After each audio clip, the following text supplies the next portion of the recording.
ॐ गङ्गातरङ्गरमणीयजटाकलापं गौरीनिरन्तरविभूषितवामभागं नारायणप्रियमनङ्गमदापहारं वाराणसीपुरपतिं भज विश्वनाथं वाराणसीपुरपतिं भज विश्वनाथम्।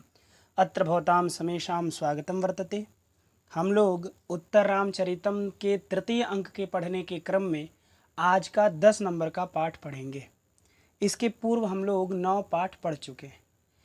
तो पीछे के पाठ में हमने विचार किया था, राम के इस कथन तक हमने विचार कर लिया था। ये जो कथन है, हा देवी दंडकारण्यवास प्रिय सखी विदेह राजपुत्री, तो ये जो कथन है, इस कथन तक हमने अच्छे से विचार किया था। तो ये राम जी बोलते हैं कि हा माने हाय देवी, सीता को संबोधित करके बोल रहे हैं और कह रहे हैं कि हा माने हाय देवी दंडकारण्यवास प्रिय सखी विदेह राजपुत्री। 3 संबोधन है इस वाक्य में। पहला संबोधन है देवी, दूसरा संबोधन है दंडकारण्यवास प्रिय सखी और तीसरा है विदेह राजपुत्री। तो राम जी कहते हैं कि हाय देवी, जो दंडकारण्य में वास के समय मेरी प्रिय सखी थी, ऐसी विदेह राजपुत्री। विदेह एक देश है, उसके राजा कौन है? जनक जी। उनके पुत्री कौन है? सीता। तो विदेह राजपुत्री पद से सीता का बोध हो रहा है। तो राम जी चूंकि आए हैं पंचवटी में, तो उन स्थानों को देख रहे हैं और सीता को उनकी याद आ रही है, और सीता इस समय उनके साथ नहीं है। सीता को राम जी क्या किए हैं? निर्वासित कर दिए हैं। सीता जी को जंगल भेज दिए हैं, अपने राज्य से निकाल दिए हैं सीता जी को और उनको जंगल भेज दिए हैं। अब राम जी तो अकेले हैं, इसीलिए राम जी पंचवटी में आए हैं और 12 साल पहले राम जी उसी पंचवटी में सीता के साथ आए थे। तो ये बात उनको बार बार याद आ रही है। इस कारण से उस सीता का नाम ले लेकर के सीता को चिल्ला चिल्ला करके बार बार मूर्छित हो जा रहे, बार बार बेहोश हो जा रहे। तो ये भी जब संबोधन बोल करके इति मूर्छति, इसके बाद राम जी मूर्छित हो जाते हैं, मतलब बेहोश हो जाते हैं। ठीक है। इसके बाद सीता, अब ये यहाँ से हम लोग को आज से पढ़ना है, ठीक है ना। तो इसके बाद सीता, चूंकि राम जी अब क्या हो गए? मूर्छित हो गए ना, और सीता बगल में है ना, सीता और तमसा। तो सीता और तमसा ये दोनों राम जी को देख सकती हैं, लेकिन राम जी सीता जी को नहीं देख सकते। क्यों? क्योंकि सीता को ये वरदान मिला है और तमसा को, दोनों को ये वरदान मिला है गंगा जी से कि तुम्हें इस वन की देवी भी नहीं देख सकेंगी, तो फिर मृत्यु लोक में रहने वाले लोगों की क्या बात करें। अर्थात वन की देवी देवता भी और मृत्यु लोक में रहने वाला कोई भी प्राणी तुम्हें देख नहीं पाएगा। इस प्रकार का वरदान भगवती भागीरथी के द्वारा तमसा और सीता जी को प्राप्त हुआ है। इस कारण से राम जी सीता और तमसा को नहीं देख सकते, लेकिन सीता और तमसा राम को देख सकती हैं, राम को सुन सकती हैं। राम जो जो बात बोलेंगे वो बात सीता और तमसा सुन सकती हैं, लेकिन राम जी सीता जी को नहीं देख सकते। इसीलिए इस तृतीय अंक का नाम है छाया अंक। इसमें सीता छाया के रूप में रहती हैं, राम को नहीं दिखती। ठीक है ना। तो अब सीता तो देख ही रही है राम का हालत। राम ने कहा हाय देवी दंडकारण्यवास प्रिय सखी विदेह राजपुत्री। इसके बाद मूर्छित हो जाते हैं। अब राम जी मूर्छित हो गए तो सीता कैसे घबरा गई, किस तरह से परेशान हो गई, वो इस लाइन में आपको देखने को मिलेगा। ठीक है। तो देखिए सीता, ठीक है, सीता कह रही हैं कि हा धिक माम मंदभागिनीं व्याहृत्य आमीलित नेत्र नीलोत्पलो मूर्छितः एव। ठीक है। तो कह रही हैं सीता कि हा हाय धिक्कार है, हा हाय धिक्कार है माम मंदभागिनीं व्याहृत्य। माम से किसका बोध रहा है? माम माने मुझको, अहम आवाम वयम माम, अस्मत् शब्द का द्वितीय एक वचन में बनेगा माम। तो माम मुझको, किसको? तो माम से सीताम का बोध हो रहा है। ठीक है ना। तो माम माने मुझको, और मैं कैसी? तो मंद भागिनी, जिसका बड़ा मंद भाग्य है। बार बार सीता अपने आप को मंद भागिनी कह रही हैं, अभागन कह रही हैं। तो यहाँ भी कह रही हैं सीता की माम मंद भागिनी, मुझ अभागन को व्याहृत्य और आगे आमीलित है, यहाँ पर दीर्घ संधि हो गई है। पहले एक व्याहृत्य शब्द है, फिर उसके बाद आमीलित, यहाँ तक एक शब्द है। ठीक है ना। तो व्याहृत्य का अर्थ हो गया कथयित्वा, कह करके। व्याहृत्य बराबर कथयित्वा, कह करके, चिल्ला करके, आवाज दे करके, संबोधित करके। किसको? तो माम, मुझको व्याहृत्य संबोधित करके मूर्छितः एव मूर्छित ही हो गए। मूर्छित हो गए, मुझको ही संबोधित करके, मुझ अभागन को चिल्ला करके, मुझ अभागन को बोल करके मूर्छितः एव मूर्छित ही हो गए। ठीक है ना। इसीलिए हा धिक हाय धिक्कार है, धिक्कार है, इस प्रकार का सीता कह रही हैं। ठीक है। इसके बाद देखिए, और जब कोई भी व्यक्ति मूर्छित होता है तो क्या होता है, मूर्छित कोई होगा, कोई बेहोश होगा तो क्या होगा, उसके नेत्र बंद हो जाएंगे। ठीक है ना। तो वही लिखा है ना ऊपर देखिए, आमीलित नेत्र नीलोत्पल, आमीलित नेत्र नीलोत्पल मूर्छितः एव। नेत्र कैसे हैं, नेत्र का एक विशेषण है नीलोत्पल। नीलंच तद उत्पल इति, नीलंच आसौ उत्पल इति नीलोत्पल, है कि नहीं। नीला, नील माने नीला होता है और उत्पल माने कमल होता है। तो नीले कमल की तरह जिनके नेत्र हैं, ऐसे नेत्र आमीलितः बंद हो गए हैं, इस कारण से मूर्छितः एव मूर्छित ही हो गए, है कि नहीं। कोई भी व्यक्ति मूर्छित तब होता है जब उसके नेत्र बंद हो जाते हैं, इसलिए तो लिखा आमीलित नेत्र, है कि नहीं। तो आमीलित हो गया है, बंद हो गया है नेत्र जिसका, ऐसे राम जी मूर्छितः एवं मूर्छित ही हो गए। और नेत्र कैसा है तो लिखे नीलोत्पलः, नीले कमल की तरह जो नेत्र हैं, ऐसे नेत्र बंद हो गए, इस कारण से मूर्छितः एवं मूर्छित ही हो गए राम जी। और क्या करके, तो माम मंदभागिनीम व्याहृत्य, मुझ अभागन को चिल्ला करके, मुझ अभागन को संबोधित करके, मुझ अभागन को खोज करके, खोजते खोजते जिसका नीले कमल की तरह जो नेत्र, ऐसे नेत्र बंद हो गए और इस कारण से मूर्छितः एवं मूर्छित ही हो गए। हा धिक हाय धिक्कार है, धिक्कार है। ठीक है ना। तो देखिए, धिक के योग में द्वितीया होती है, आप जानते हैं, धिक के योग में द्वितीया विभक्ति होती है। इसीलिए माम और मंदभागिनी में दोनों में द्वितीया है। माम तो विशेष्य है, इसलिए विशेष्य में द्वितीया है, तो विशेषण में अपने आप द्वितीया हो जाएगी, क्योंकि विशेष्य के अनुसार विशेषण होता है ना। विशेष्ये यद लिंगम यद वचनम तदेव विशेषणे भवति। जो विशेष्य में लिंग होता है, जो वचन होता है, वही लिंग और वचन विशेषण में भी होता है, ये तो नियम ही है। तो और माम में द्वितीया कैसे हो गई, तो धिक के योग में होगी, क्योंकि धिक के योग में द्वितीया होती है। ठीक है ना। धिगु पर्यादिषु त्रिषु द्वितीयाम रेडितांतेषु ततोन्यत्रापि दृश्यते, इस तरह करके द्वितीया विभक्ति में एक कारिका आती है, उसमें कहता है धिगु पर्यादिषु त्रिषु, धिक ऊपरी आदि शब्दों के योग में, धिक के योग में, ऊपरी के योग में, अधस के योग में, इस तरह के शब्द वहाँ गिनाए गए हैं। इन शब्दों के योग में द्वितीया विभक्ति होती है। तो यहाँ पर धिक है, इसके चलते माम में द्वितीया है। ठीक है ना। तो ये लाइन आपको समझ में आ गई कि सीता कह रही है हा धिक हाय धिक्कार है, धिक्कार है।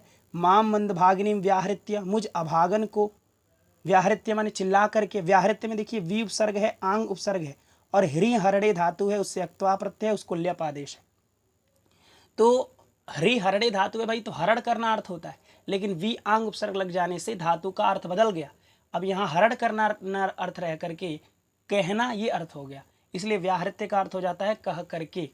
तो कह करके आमीलित नेत्र नीलोत्पलः मूर्छितः एव, नीले कमल की तरह नेत्र है जिसका ऐसे नेत्र बंद हो जाने के कारण मूर्छितः एव मूर्छित ही हो गए। मूर्छितः एव आगे लगा, एव माने ही, तो मूर्छितः एव माने मूर्छित ही हो गए। ठीक है ना।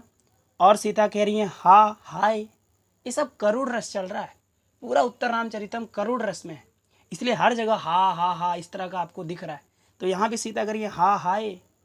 कथम धरणी पृष्ठे निरुद्ध निश्वास निस्सहम विपर्यस्तः भगवती तमसे परित्रायस्व जीवय आर्यपुत्रम। सीता कह रही है कि हा हाय, कथम कैसे, कथम माने कैसे, कैसे विपर्यस्तः पड़े हुए हैं, कैसे पड़े हुए हैं, कहाँ पर भाई, तो धरणी पृष्ठे, इस धरणी के पीठ पर। धरणी माने क्या होता है भाई, धरणी माने होता है पृथ्वी। कैसे जान गए कि धरणी माने पृथ्वी, तो अमरकोश में लिखा है कि भूर्भूमिरचलानंता रसा विश्वंभरा स्थिरा धरा धरित्री धरणी धरणी क्षोडिर्ज्या काशिपी क्षिति सर्वम सहा वसुमती वसुधोर्वी वसुंधरा, इस तरह करके और भी नाम गिनाए गए, लगभग 35-36 के लगभग पृथ्वी के नाम गिनाए गए हैं वहाँ पर। तो उसमें एक नाम है धरणी, है कि नहीं, उसमें एक नाम पृथ्वी का धरणी भी है। तो धरणी का मतलब हो गया पृथ्वी, और पृष्ठ माने होता है पीठ, तो धरड़ी पृष्ठे माने धरड़ी के पीठ पर माने उसके ऊपर। तो हा हाय कथम कैसे धरड़ी पृष्ठे इस पृथ्वी के पीठ पर, इस पृथ्वी के ऊपर, विपर्यस्तः पड़े हुए हैं, सोए हुए हैं, पड़े हुए हैं। और कैसे पड़े हैं भाई? तो निरुद्ध निश्वास निःसहम विपर्यस्त। निरुद्ध निश्वास यस्य, जिसका निश्वास माने सांस, निरुद्ध माने रुक गया है, और निःसहम और असहाय पड़े हैं, निःसह पड़े हैं, उनका कोई सहायता नहीं कर रहा है। अब राम जी तो अकेले हैं ना, राम जी तो अकेले हैं, भले इधर सीता के साथ तमसा है, लेकिन राम जी अकेले आए थे अयोध्या से शंभू का वध करने, वध करके वापस जा रहे तो अकेले ही तो हैं, उनके साथ थोड़ी कोई है, इसीलिए निःसहम असहाय पड़े हैं। ठीक है, तो हा हाय कथम कैसे धरड़ी पृष्ठे इस पृथ्वी के पीठ पर, निरुद्ध निश्वास निःसहम जिसका सांस रुक गया है, और निःसहम जो निःसह हैं, जो असहाय हैं, जिनकी कोई सहायता नहीं कर रहा, ऐसे विपर्यस्ता ऐसे पड़े हुए हैं। है कि नहीं? विपर्यस्ता में देखिए वी उपसर्ग है, परि उपसर्ग है, और अस भुवि धातु है, और उससे अक्त प्रत्यय है। अस भुवि धातु का अर्थ होता है सत्ता, है कि नहीं? जैसे अस भुवि धातु का अर्थ है सत्ता, तो उनकी सत्ता हो गई है, माने उनकी सत्ता हो गई है कहाँ पर? तो धरड़ी पृष्ठे, है कि नहीं? इस तरह से धातु के अर्थ से देखे तो होगा, उस तरह से आप हिंदी अर्थ लगाए तो इस तरह होगा कि हा हाय कथम कैसे धरड़ी पृष्ठे इस पृथ्वी के पीठ पर, निरुद्ध निश्वास निःसहम जिसका सांस रुक गया है, और इस कारण से निःसहम जो निःसा है, जिनकी कोई सहायता नहीं करना जो कर रहा है, जो असहाय हैं, ऐसे असहाय होकर के विपर्यस्तः पड़े हुए हैं, इस पृथ्वी पर पड़े हुए हैं। अब जो बेहोश हो जाता है उसका सांस तो रुक ही जाता है कि नहीं?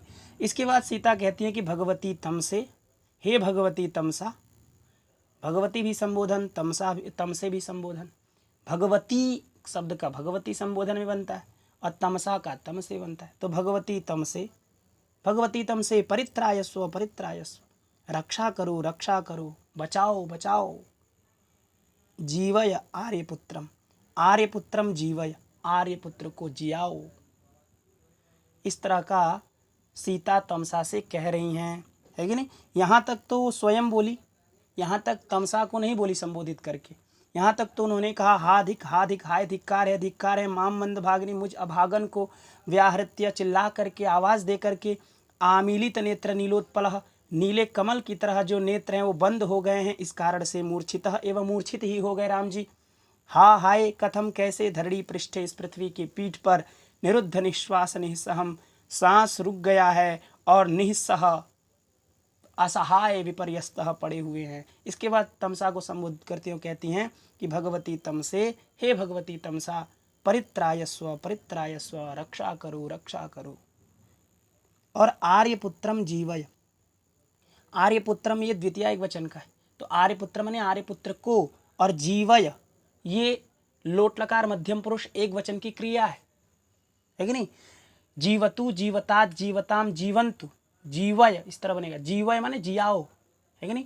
तो जियाओ इसका करता है त्वम, तो त्वम जीवय तुम जियाओ, किसको? तो आर्यपुत्रम, आर्यपुत्र को, आर्यपुत्र को होश में ले आओ, बेहोश हो गए।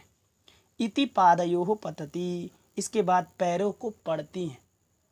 एक पति को बचाने के लिए सीता जो देवी हैं, जो इतनी बड़ी देवी हैं, जो अयोध्यापति राम की पत्नी हैं, ऐसी पत्नी तमसा के चरणों में गिर गई। ये होता है हम लोग की संस्कृति, ये होती है सनातन संस्कृति।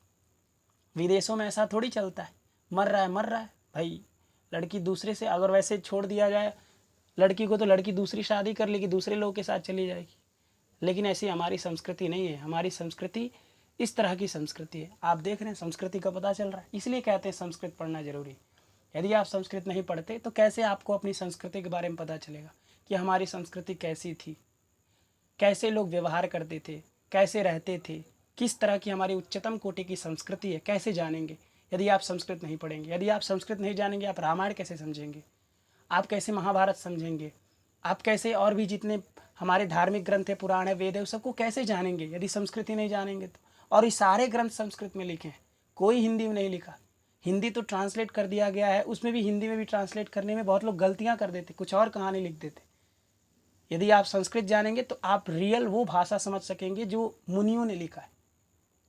यदि आप नहीं जानते संस्कृत तो आप वही समझेंगे जो लोगों ने आगे चल के जो उसकी अपने तरह से व्याख्या करके हिंदी में लिख दी है, आप उसको समझेंगे, आप उसको प्रमाण मानेंगे।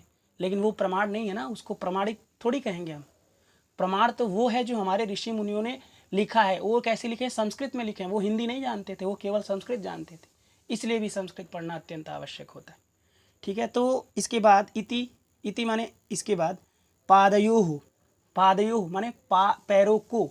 अब पाद एक थोड़ी होते, दो होते हैं ना, इसलिए द्विवचन का प्रयोग है। पादयोः है कि नहीं। पादयोः पतति, पतति माने पड़ती हैं, गिर पड़ती हैं, उनके पैरों को गिर पड़ती हैं। कौन? सीता। सीता पतति, सीता गिर जाती हैं। पादयोः पैरों पर, पैरों पर गिर जाती हैं सीता।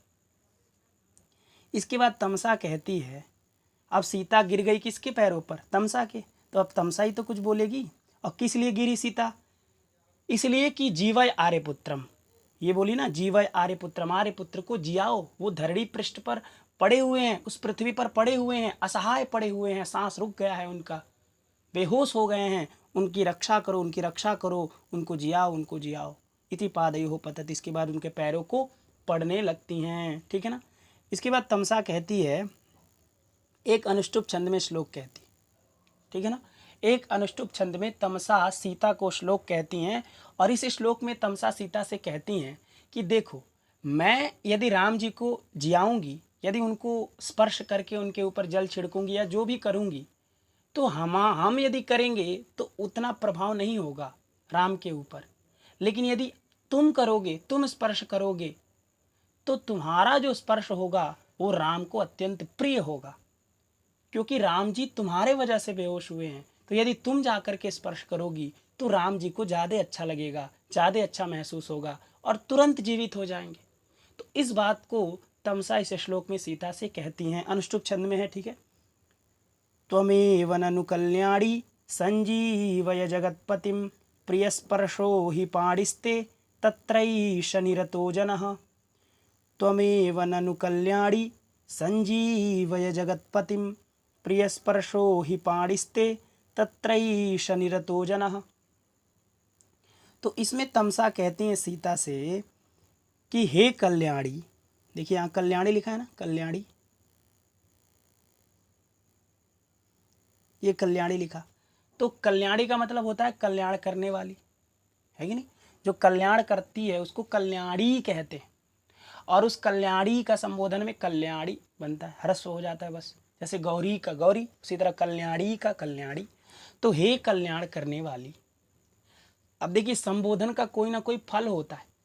यहाँ संबोधन अगर सीते कर देती, अथवा जनक की पुत्री हैं तो जानकी कर देती, कुछ भी, मतलब कल्याणी के अतिरिक्त यदि कोई संबोधन करती तो भी श्लोक पूर्ति तो हो जाती और सीता को तो संबोधित कर दिया जाता। लेकिन संबोधन का भी कोई ना कोई फल होता है कि नहीं। जैसे मान लीजिए आप कोई सात्विक पूजा करने बैठे हैं, आपको रुद्राभिषेक करने बैठे हैं, आप शिव जी की पूजा करने बैठे, तो शिव जी का नाम शमशानवासी भी है और शिव जी का नाम कैलाशवासी भी है। लेकिन आप बैठे हैं जब सात्विक पूजा करने, आप बैठे हैं रुद्राभिषेक करने, तो क्या आप उस समय ऐसा कहेंगे शमशान वासिने नमः? आप क्या कहेंगे? कैलाश वासिने नमः, यही ना कहेंगे। तो सिचुएशन के हिसाब से संबोधन दिया जाता है। जो हमारा सिचुएशन होता है, जो हमारा उस समय का माहौल होता है, उस माहौल के हिसाब से हम संबोधन देते हैं। तो यहाँ चूंकि सीता को कल्याण करना है, किसका कल्याण करना है? राम जी का कल्याण करना है। इसलिए तमसा ने संबोधन क्या दिया कि कल्याणी, हे कल्याण करने वाली, है कि नहीं। तो कल्याणी बस संबोधन मात्र से पता चल गया कि तुमको कल्याण करना है कि नहीं। संबोधन मात्र से पता चल गया कि तुमको कल्याण करना है। इसलिए तमसा ने संबोधन दिया कि हे कल्याणी, हे कल्याणी, त्वमेव, तुम ही, त्वम और आगे एव, तो त्वमेव कोई संधि नहीं हुई, बस त्वम एव है, अब मिला दिया गया वर्णों को। त्वम में म वैसे भी हलंत रहता है, तो त्वमेव, तुम ही, त्वम माने तुम, एव माने ही, तो तुम ही संजीवय जगत्पतिम, जगत्पतिम, जगतः पति इति जगतः पति इति जगत्पति और तम जगत्पतिम, अर्थात जो जगत का पति है, जगत का जो स्वामी है, ऐसे जगतपति को संजीवय, जीवित करो। संजीवय में सम उपसर्ग है, जी धातु है, उससे लोट लकार मध्यम पुरुष एक वचन है। तो संजीवय माने उनको जीवित करो। त्वमेव, तुम ही, ननु निश्चित रूप से, ननु ये अव्यय है, निश्चयार्थक होता है। तो त्वमेव, तुम ही, ननु निश्चित रूप से, जगतपतिम संजीवय, जगतपति को जीवित करो। हे कल्याणी, हे कल्याण करने वाली। अब देखिए, कल्याणी संबोधन किया तो जगतपति में यहाँ राम को बोला गया। यहाँ ऐसा नहीं बोला गया रामम, ऐसा नहीं बोला गया दशरथ पुत्रम, ऐसा नहीं कहा गया। क्या कहा गया? जगतपति। तो कल्याण तुम किसका कर रही हो? जगत के पति का कर रही हो, जो पूरे संसार का मालिक है। यदि तुम कल्याण नहीं करोगी तो पूरे संसार का तुमने कल्याण नहीं किया। इस तरह का लिखने का स्टाइल होता है, ये भवभूति की लेखनी है। तो भवभूति ने कहा, तमसा से कहवाया कि कहो तमसा, कि कल्याणी कहो और राम को जगतपतिम कहो। तो तमसा ने कहा कि हे कल्याणी, हे कल्याण करने वाली, त्वमेव, तुम ही, ननु निश्चित रूप से, जगतपतिम जो इस पूरे संसार का, इस तीनों लोक का जो पति है, स्वर्गलोक, पृथ्वीलोक, पाताल लोक, तीनों लोकों का जो अधिपति है, जो पूरे संसार का, पूरे ब्रह्मांड को चलाने वाला है, ऐसे जगतपतिम को संजीवय, जीवित करो। तो त्वम करता है, संजीवय ये क्रिया है और जगतपति में ये कर्म है। तो ये हो गया कर्ता, ये हो गया कर्म, ये हो गई क्रिया। ठीक है। और क्यों भाई, क्यों तुम ही जीवित करो? त्वमेव ननु कल्याणी संजीवय जगतपतिम, क्यों तुम ही क्यों जगतपति को जियाओ? तो उसके लिए नीचे का पूरा लाइन समर्पित है। तो ही माने हो गया क्योंकि, ही माने होता है क्योंकि, यतः, ही माने यतः, यतः क्योंकि, क्यों तुम ही जियाओ? क्योंकि ते पाड़ी, ते पाड़ी, ते माने तुम्हारा, ते माने तब, तब का वैकल्पिक रूप है ते, तब के पूरे पद के स्थान में ते आदेश हो जाता है। ते मया एक वचनस्य सूत्र है। तो कहता है ते में एक वचनस्य, अर्थात युष्मद और अस्मद शब्द का जो एक वचन है, उस एक वचन, अब एक वचन तो बहुत सारे हो गए ना। एक वचन संज्ञा किसकी किसकी है?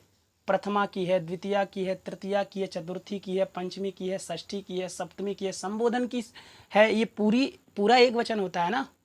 तो अब एक वचन में किसको आदेश हो भाई? प्रथमा को हो जाए कि द्वितीया को हो जाए कि तृतीया को हो जाए? आपने तो सूत्र में बस कह दिया ते मया वेक वचनस्य, है कि नहीं? माने ते मया वेक वचनस्य, अर्थात एक वचनस्य ते में एतौ आदेशौ स्तः, अर्थात एक वचन के जो विभक्तियां होती है, एक वचन जो होता है उसके स्थान पर ते में ये आदेश होते। तो एक वचन में तो सब आ गए भाई। तो कहे नहीं, ऐसा नहीं है। ऊपर से अनुवृत्ति आती है कि युष्मद अस्मदो हो षष्ठी चतुर्थी द्वितीया स्थयोर वांग नावो, एक सूत्र है ऊपर का उसके, तो उससे षष्ठी चतुर्थी और द्वितीया इसकी अनुवृत्ति आती है। तो किसको किसको होगा? षष्ठी को होगा, चतुर्थी को होगा और द्वितीया को होगा। फिर उसके बाद द्वितीया का भी बाद हो जाता है। द्वितीया में तो त्वामौ द्वितीयायाः करके सूत्र है, त्वा और माँ आदेश कर देते हैं। लेकिन षष्ठी और चतुर्थी में ते और में आदेश होते हैं। तो ते षष्ठी में भी बनता है, ते बराबर तुभ्यम भी होता है, और ते षष्ठी में भी बनता है, ते बराबर तव भी होता है कि नहीं? इसलिए हम कहते हैं ना नमस्ते, तो ते नमः, नमस्ते अर्थात ते नमः, तुमको नमस्कार है। तो ते का अर्थ वहाँ तव है, नहीं, ते का अर्थ वहाँ तुभ्यम है, क्योंकि नमः के युग में चतुर्थी होती है। जैसे हम कहते हैं ना नमस्ते ब्रह्म रूपाय विष्णु रूपाय ते नमः, तो नमस्ते ब्रह्म रूपाय, तो ब्रह्म रूपाय नमः, ते ब्रह्म रूपाय। तो वहां ते जो लिखा है ना, उस ते का अर्थ होता है तुभ्यम। ते का अर्थ क्या होता है? तुभ्यम। क्यों? क्योंकि तुभ्यम पूरे इस पद के स्थान में भी ते आदेश हो जाता है कि नहीं? तो चतुर्थी को भी होता है और षष्ठी को भी ते आदेश होता है। तो ते के दो अर्थ हो सकते हैं। ते का अर्थ तव भी हो सकता है, ते के अर्थ तुभ्यम भी हो सकता है। लेकिन ते का अर्थ द्वितीया वाला त्वम नहीं होगा कभी भी, क्योंकि द्वितीया में बाद हो जाता है, तो वहाँ त्वा और माँ आदेश हो जाते हैं। तो ये होता है। आपको व्याकरण की थोड़ी बहुत प्रक्रिया थी। तो यहाँ पर प्रकृत स्थल में देखते हैं, ते का अर्थ है तब, तुम्हारा, यहाँ षष्ठी वाला है। तो ते माने तुम्हारा, अर्थात सीताया। तो सीता का जो पाणी, जो हाथ है, वही प्रिय स्पर्शः। ही माने क्योंकि तुम ही जगतपति को जीवित करो, क्योंकि ते पाणी ही, तुम्हारा जो हाथ है वही प्रिय स्पर्शः, वही प्रीतिदायक स्पर्श वाला है। प्रिय स्पर्श माने प्रिय स्पर्शः यस्य, प्रिय स्पर्शः यस्य असौ प्रिय स्पर्श। तो यस्य अन्य पदार्थ पाणी है, तो प्रिय स्पर्शः यस्य पाणेः एवं भूतः यह पाणी है कि नहीं, अर्थात प्रीतिदायक स्पर्श वाला जो तुम्हारा हाथ है, तो ते पाणी ही, तुम्हारा जो हाथ है वह प्रिय स्पर्श, प्रीतिदायक स्पर्श वाला है, इसलिए त्वमेव जी संजीवय, तुम ही जीवित करो। क्यों? क्योंकि ते स्पर्श, तुम्हारा जो स्पर्श है वह, तुम्हारा जो हाथ है, ते पाणी ही, तुम्हारा जो हाथ है वह प्रिय स्पर्श, वह प्रिय स्पर्श वाला है, बड़ा प्रीतिदायक है, बड़ा प्रेम उत्पन्न करता है तुम्हारा स्पर्श है। किसको? राम को, राम को बड़ा प्रेम उत्पन्न करता है। और तत्रैष निरतो जना, तत्रैष निरतो जना, देखिए तत्रैष में संधि है, तत्र और आगे एषः, तत्र और आगे एषः है, तत्र में त्र में अ है, एषः का ए है, वृद्धि संधि हो गई, तो तत्रैष ऐसा लिख दिया है कि नहीं। तत्रैष से उत्तर विसर्ग था, लेकिन विसर्ग का लोप हो जाता है, विसर्ग का लोप हो जाता है। किससे भाई? तो एतत् तदोः सुलोपो अकोर नए समासे हली एक सूत्र है, आप पढ़े ही होंगे। एतत् तदोः सुलोपो अको, एतत् तदोः सुलोपो अकोर नए समासे हली, इस तरह करके है। अर्थात एतद और तद जो दो शब्द होते हैं, एतत् शब्द और तद शब्द, तो एतत् तदोः सुलोप, एतद और तद शब्द से उत्तर सु का लोप होता है, एतत् तदोः सुलोपो, लेकिन अकोह अनय समासे हली है कि नहीं, अर्थात अकच प्रत्यय के ककार से रहित होना चाहिए और नए समास नहीं होना चाहिए, ठीक है ना। तो यहाँ अकच प्रत्यय भी नहीं है और यहाँ पर नए समास भी नहीं हुआ है, इसलिए इस एतद शब्द से उत्तर जो सु, उस सु का लोप हो जाता है, एतत् तदोः सुलोपो को नए समासे हली से। तो यदि प्रश्न ऐसा पूछ दे, बहुत कम चांस है, इस तरह के प्रश्न नहीं पूछे जाते, लेकिन फिर भी यदि पूछ दे कि तत्रैषः इत्यत्र, तत्रैषः इत्यत्र एषः एष एतत् शब्दस्य उत्तरं यद् विसर्गः अस्ति तस्य लोपः केन सूत्रेण भवति। यदि एतादृशः प्रश्नः क्रियते तदा भवद्भिः वक्तव्यम् एतत् तदोः सुलोपो कोर्नय समासे हलि इति सूत्रेण अत्र सोर लोपः भवति। इस तरह का उत्तर आप दे सकते हैं, ठीक है ना। तो आप ये समझ गए। उसके बाद देखिए तत्रैष निरतो जना, तत्रैष निरतो जना, तत्र, तत्र माने हो गया उसमें, तत्र माने उसमें, तो उसमें माने किसमें? तो तत्र से पाणी को लेना है, तो तत्र पाणौ, उसी हाथ में, उस हाथ में, किसका हाथ है वो? तो ते, तुम्हारा, तो तुम्हारा जो हाथ है उसी में एषः जनः, एषः जनः, ये लोग, तो एषः जनः माने कौन? रामः, तो एषः जनः जो रामः, ये जन जो राम है वह राम निरतः, निरतः माने आसक्त, उसी हाथ में आसक्त हैं, तुम्हारे उसी हाथ में आसक्त है, तुम्हारे उसी हाथ में लीन है, वही हाथ चाहते हैं, उसी हाथ का स्पर्श चाहते हैं, इसलिए त्वमेव संजीवय, तुम ही जीवित करो। तो ये बात आपको समझ में आ गई कि तो हे कल्याणी, हे कल्याण करने वाली, त्वमेव, तुम ही, ननु निश्चित रूप से, जगतपति जो संसार के पति हैं, जो पूरे संसार के मालिक हैं, ऐसे स्वामी को संजीवय, जीवित करो। ही माने क्योंकि, ते पाणी ही, तुम्हारा जो हाथ है वह प्रिय स्पर्श, प्रीतिदायक स्पर्श वाला है, बड़ा प्रेम देने वाला स्पर्श है। और तत्र माने उसी हाथ में, उसी तुम्हारे हाथ में, उसी तुम्हारे प्रीतिदायक स्पर्श वाले हाथ में, एषः जनः, ये राम जैसे लोग, राम जो हैं, यह राम निरतः माने आसक्तः, उसी में आसक्त हैं, वही चाहते हैं, वही स्पर्श राम जी चाहते हैं, इसलिए त्वमेव संजीवय, तुम ही जीवित करो। तो इस प्रकार से तमसा ने सीता को ही कह दिया कि तुम ही स्पर्श करो, मैं स्पर्श नहीं करने वाली, मैं स्पर्श करूंगी भी तो राम को उतना प्रसन्नता नहीं होगी, लेकिन तुम करोगी तो बहुत प्रसन्नता होगी। क्यों? क्योंकि ये जो ऐशा जनः, ये जो राम है वह तत्र निरतः, तुम्हारे उसी हाथ में, निरतः माने आसक्ता, उसी में आसक्त है, उसी में उनको खुशी है, उन्हीं उसी में उनको सुख मिलने वाला है। ठीक है ना।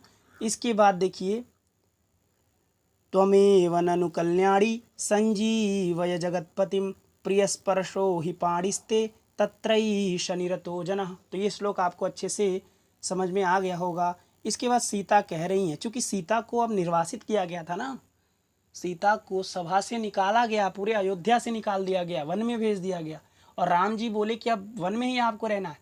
तो अब जा करके सीता कैसे राम को स्पर्श कर सकती है उनके इजाजत के बिना, है कि नहीं। तो ये सीता सोच रही है अपने मन में, इसीलिए वो यही सोच करके तमसा से बोली थी कि तुम स्पर्श करो, लेकिन तमसा ने फिर सीता को कह दिया कि नहीं तुम ही स्पर्श करो। तो इसके बाद सीता कह रही है, देखिए कि यद भवतु तद भवतु। यत माने जो, भवतु माने हो, तत् माने वो, भवतु माने हो, है कि नहीं। यत माने होता है जो, यत माने जो, और भवतु माने हो, और तत् माने वो, भवतु माने हो, अर्थात जो हो सो हो। अब जो हो सो हो, अब जो होना है हो। यथा जैसे, भगवती आज्ञापयति, है नहीं। यथा भगवती आज्ञापयति, जैसा भगवती आज्ञा दे रही हैं मैं वैसा ही करूँगी, अब चाहे जो होना हो। भले हमारे राम जी गुस्साएं, हमें बहुत जो मन वो करे, लेकिन जैसा भगवती कह रही हैं वैसा मैं करूँगी, वैसा मैं करूँगी। तो इसके बाद अब जैसे भगवती ने क्या आज्ञा दी है उनको, भगवती ने यही ना कहा है तमसा ने कि उनको स्पर्श करो। तो इति, इसके बाद ससंभ्रमम, संभ्रमेन सहितम ससंभ्रमम, बड़ी शीघ्रता से, बड़ी घबराई हुई निष्क्रांता निकल गई। निष्क्रांता कौन? सीता। सीता निष्क्रांता, सीता निकल गई। मंच पर अभी कौन कौन था? सीता थी और तमसा थी। राम जी जो बोल रहे थे वो नेपथ्य से बोल रहे थे, वो पर्दे के पीछे से बोल रहे थे, मंच पर राम जी नहीं थे। अभी तक मंच पर राम जी की एंट्री नहीं हुई है। 35 कारिका बीत चुका है कि 35 पैराग्राफ बीत चुका, 35 पैराग्राफ बीत चुका, लेकिन राम की एंट्री अभी मंच पर नहीं हुई है। ठीक है ना। तो इति, इसके बाद ससंभ्रमम, बड़ी घबराई हुई।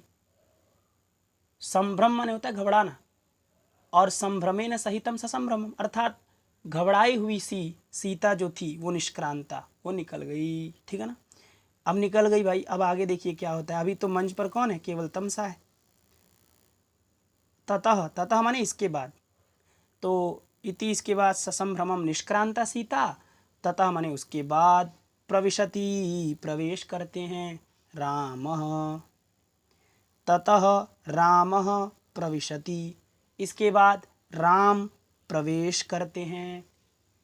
इसके बाद राम का मंच पर प्रवेश होता है। पहली बार राम जी का प्रवेश मंच पर हुआ है। बोलिए श्री रामचंद्र भगवान की जय। तो ततः इसके बाद प्रविशति प्रवेश करते हैं राम, राम जी प्रवेश कर गए मंच पर। और कैसे प्रवेश किए हैं, राम जी की क्या स्थिति है, कैसे प्रवेश किए, क्या कुर्सी पर बैठे हुए प्रवेश हुआ है, क्या हंसते हुए प्रवेश हुआ, क्या रोते हुए प्रवेश हुआ, कैसे प्रवेश हुआ है, तो उसको इस पूरे बीच के लाइन में आपको बताया जाएगा। तो बताया जा रहा है, देखिए, भूम्याम निपतितः राम। भूम्याम, भूमि शब्द है, भूमि का बनेगा सप्तमी में भूम्याम, गौरी का गौरयाम, तो भूमि का भूम्याम। तो भूमि में निपतितः, पड़े हुए, निपतितः माने पड़े हुए, निपसर्ग पूर्वक पतल रिपतने धातु से अक्ता प्रत्यय है, तो निपतितः अर्थात पड़े हुए, भूम्याम निपतितः, भूमि में पड़े हुए जो रामः, ऐसे रामः प्रविशति, भूमि में पड़े, भूमि में पड़े हैं। पीछे सीता बोली ना कि हाय कथम धरणी पृष्ठे निरुद्ध निश्वासनि सहम विपर्यस्त, कैसे इस पृथ्वी के पीठ पर जिनका सांस रुक गया है और जो निस्सा है, जो असहाय हैं, ऐसे राम पड़े हुए हैं, तो ऐसे ही राम का तो प्रवेश होगा। तो इसीलिए लिखा भूम्याम निपतितः, भूमि में पड़े हुए रामः, राम जी प्रविशति प्रवेश करते। और कैसे राम जी हैं, तो लिखे शास्त्रया सीतया स्पृश्यमानः रामः। शास्त्रया सीतया, सीतया माने सीता के द्वारा, सीता के द्वारा। सीता कैसी? तो शास्त्रया, जो अस्र माने आंसू होता है ना, और स माने सहित, तो जो आंसुओं से सहित हैं ऐसी सीता, जिनके आंखों में आंसू हैं ऐसी सीता के द्वारा, जो कि तृतीया है ना, तो कर्ता ने कर्म को करण से के द्वारा, अर्थात साश्रया सीतया, जिनकी आंखों में आंसू है, जो आंसू से सहित हैं ऐसी सीता के द्वारा स्पृश्यमाना, स्पर्श किए जाते हुए रामः प्रविशति। स्पृश्यमानः में शानच है, अर्थात स्पर्श किए जाते हुए, जिनका स्पर्श किया जा रहा है, ऐसे रामः प्रविशति, ऐसे रामः प्रविशति माने प्रवेश करते हैं। ठीक है ना। और राम कैसे हैं, तो एक और देखिए, 3 राम का विशेषण दिया गया। एक कि भूम्याम निपतितः, भूमि में पड़े हुए हैं। दूसरा साश्रया सीतया स्पृश्यमानः, और तीसरा साहलादोच्छ्वासः रामः। साहलाद, साहलादोच्छ्वास, आह्लाद माने क्या होता है, खुशी। उच्छ्वास माने होता है सांस, श्वास माने सांस, और उत उपसर्ग लगा, उत उपसर्ग का अर्थ होता है ऊपर, तो उद्गतम श्वासः इति उच्छ्वासः, अर्थात जिसका सांस ऊपर की ओर आ गया है, ऐसे राम।